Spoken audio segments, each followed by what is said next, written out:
આહવા ડાંગ સુબીર તાલુકાના ગ્રુપ ગ્રામ પંચાયત ગામવધાડ અને ગ્રુપ ગ્રામ પંચાયત ગિરિમાળમાં બનેલ BSNનો ટાવર બંધ હાલતમાં વર્ષોથી ઇન્ટરનેટથી વંચિત ગ્રામજનો વારંવાર રજૂઆતો કરી હાલ 2024માં BSNનો ટાવર બનાવવામાં આવ્યો. ગ્રામજનોને પડતી મુશ્કેલીઓનો હલ થઈ ગયું એમ લાગ્યું હતું, પરંતુ ટાવર બની ગયો ખરો, પણ એક અઠવાડિયા એટલે કે 6-7 દિવસ પૂરતું જ રહ્યું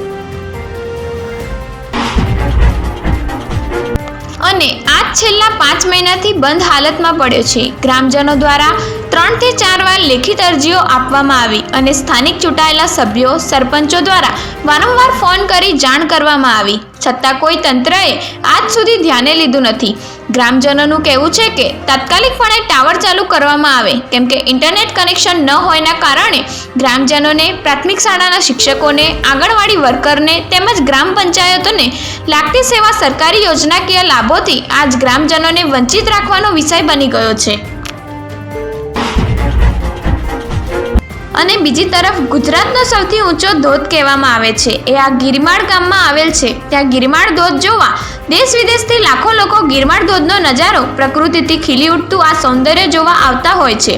અને આવા વિસ્તારમાં ઇન્ટરનેટની સુવિધાથી વંચિત લોકોની પરિસ્થિતિનો કેવો અનુભવ હશે વિચારવાનો વિષય બની ગયો છે.